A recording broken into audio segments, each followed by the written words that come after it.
Hey guys, welcome back to the video. छोटी सी information है एग्जिट लोड के बारे में। बहुत काम की इन्फॉर्मेशन होगी, आपके बहुत सारे पैसे बचाएगी। क्या लगता है आपको, अगर आपने आज से एसआईपी स्टार्ट की म्यूचुअल फंड के अंदर में और 10 साल बाद अगर आप उसको रिडीम करते हो अपने इन्वेस्टमेंट को, तो आपको एग्जिट लोड लगेगा या नहीं लगेगा? बताओ नीचे कमेंट में, लगेगा या नहीं लगेगा? लगेगा एग्जिट लोड।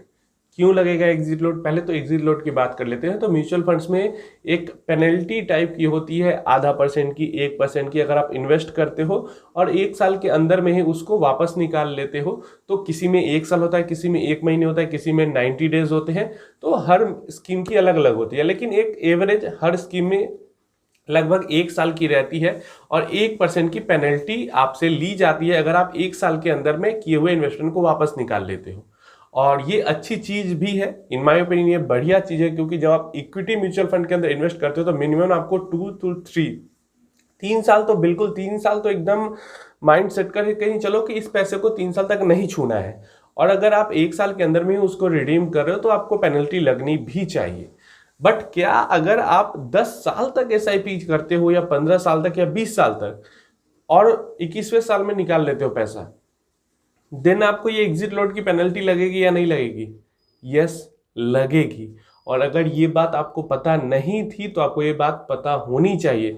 मान लो अगर आप 1 लाख रुपए हर महीने एसआईपी चल करते हो, या 50,000 रुपए ही करते हो, मान लो 50,000 रुपए की एसआईपी हर महीने करते हो, एंड आपको अगर एग्जिट लोड लग जाता है तो 6 लाख रुपए पे लगभग आपको 1% का अगर एग्जिट लोड लगता है, तो सोच लो कितना पैसा आपका कट जाएगा एग्जिट लोड में, अगर ये बात आपने ध्यान में नहीं रखी तो ये बात हमेशा ध्यान में रखना है। Every SIP investment counts as new investment, and उन सारे ही इन्वेस्टमेंट पे अलग अलग टाइम पीरियड, जैसे इस साल जनवरी में कोई एसआईपी गई है तो उसका 1 महीना 1 साल अगले जनवरी तक होगा, और इसी साल जो फेब में एसआईपी गई है उसका 1 साल अगले फेब तक होगा, जो मार्च में गई है उसका 1 साल अगले मार्च तक होगा।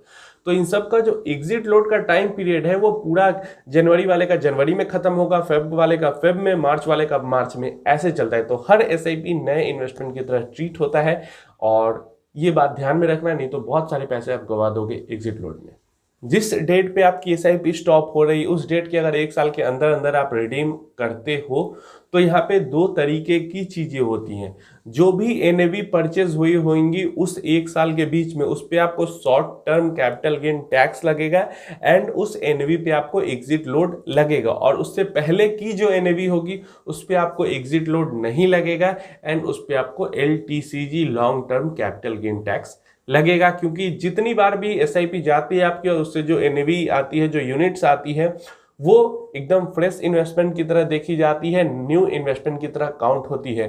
एंड हर नए इन्वेस्टमेंट पे 1 साल से पहले पहले अगर वो इन्वेस्टमेंट इक्विटी को आप बेच देते हो तो उस पर आपको एसटीसीजी अट्रैक्ट होता है, एंड वहां पे एग्जिट लोड भी अट्रैक्ट होता है। तो ये बात अगर आपको पता नहीं थी तो ये बात आपको ध्यान में होनी चाहिए। अब इसको बचाने के 2 तरीके हैं। एक तरीका तो मैंने बता दिया कि आप 1 साल तक मत छुओ उसको, 1 साल तक मत बेचो, उसके बाद बेचो। और दूसरा तरीका ये है कि आप जो पैसे रिडीम कर रहे हो आपको पूरा नहीं रिडीम करना है। अगर आप कम पैसे रिडीम करोगे तो क्या होता है कि जैसे एनवी हो या स्टॉक्स हो, इन सब की क्या होता है कि फर्स्ट कम फर्स्ट आउट वाली लॉजिक पे ये चलता है। मतलब जो एनवी पहले आएगी वही एनवी पहले बिकेगी। तो अगर आप कम पैसे विड्रॉ कर रहे हैं, पूरा का पूरा विड्रॉ नहीं कर रहे हैं, तो जो आपकी पुरानी यूनिट्स थी वो पहले सेल होंगी, और उस पे आपको एलटीसीजी अट्रैक्ट नहीं होगा, और ना उस पे आपको एग्जिट लोड लगेगा। तो इस 1 साल के दौरान में जो एसआईपी गई है उसको छोड़ दो, उसके अलावा उससे कम पैसे अगर आप विड्रॉ करते हो तो उस पर ना आपको एग्जिट लोड लगेगा, ना उस पर आपको एसटीसीजी लगेगा।